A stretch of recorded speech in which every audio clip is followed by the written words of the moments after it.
आवाज जनता समाचार में आपका स्वागत है। मैं हूं तमन्ना। आइए चलते हैं आज की खबरों की ओर।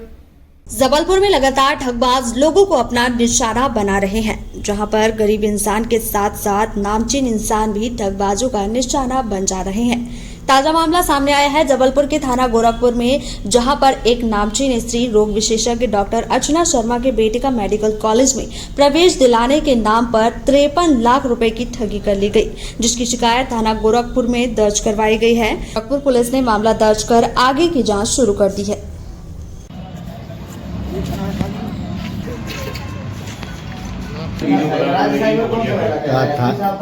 थाने की रिपोर्ट हाँ हम सामने आएंगे। मेरा बेटा, लेकिन मेडिसिन, डर्मेट और रेडियोलॉजी बहुत मुश्किल से मिलती है तो अपन ठीक है। एक्चुअली क्या हुआ था कि लास्ट ईयर नीट पीजी 23 में मेरा बेटा क्वालिफाई हो गया था और हम लोग लगातार से काउंसलिंग करके और अपना चॉइस फिलिंग वगैरह कर रहे थे, लेकिन हमको फर्स्ट राउंड में सीट नहीं मिली। हम लोग मॉपअप राउंड का, क्योंकि मेडिसिन की सीट जितने इसके मार्क्स थे, क्वालिफाई तो ये कर गया था, उसमें नहीं मिल पा रही थी।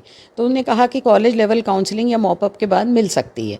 तो ऐसे कई काउंसलर्स हैं जो ये बताते हैं, क्योंकि एक साथ हम सब जगह नहीं रह सकते कि साउथ में भी और कर्नाटक में और जैसे उत्तराखंड, तो उसने हमें, क्योंकि साउथ में लैंग्वेज प्रॉब्लम के कारण हम जाना नहीं चाहते थे, तो इसने हमको जो एक फ़ोन आया, और ये काउंसलर्स बहुत सारे हैं, बहुत से काउंसलर्स के फ़ोन आते थे।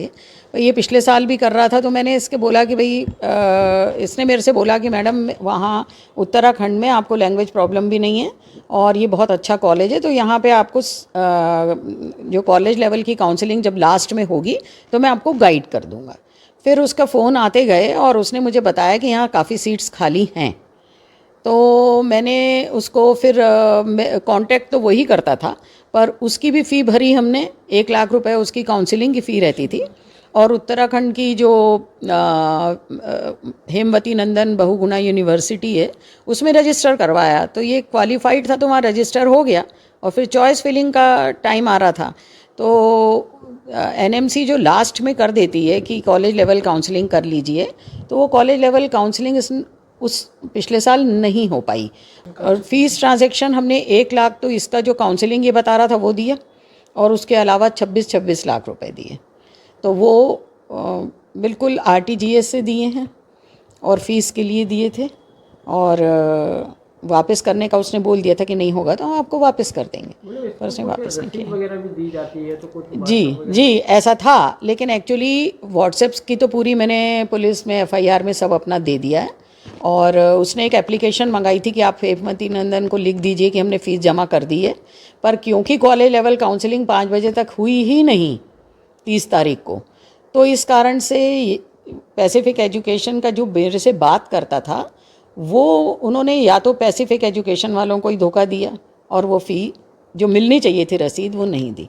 व्हाट्सएप के और सारे हमने पुलिस को दे दिए हैं, और सारे बैंक अकाउंट किससे मेरे गए हैं वो भी मैंने इस पूरे दे दिए हैं। देखिए, आप लोग की जानकारी में है कि मेडिकल एंट्रेंस या पीजी एंट्रेंस में कई ऐसे व्यक्ति होते हैं जो आश्वासन दे के धोखाधड़ी करते हैं। इसी तरह का एक मामला पिछले वर्ष 2023 का सामने आया था, जिसमें एक महिला अर्चना शर्मा के द्वारा शिकायत करी गई है कि उनका जो पुत्र है, जो कि MBBS पास आउट है, उसको पीजी में एडमिशन के लिए एक बॉम्बे के एक ब्रोकर ने यह आश्वासन देके कि वो उनका एडमिशन करवा देगा उनके पुत्र का, उनसे कुछ अलग अलग हिस्सों में करीब 54 लाख रुपए प्राप्त कर लिए हैं।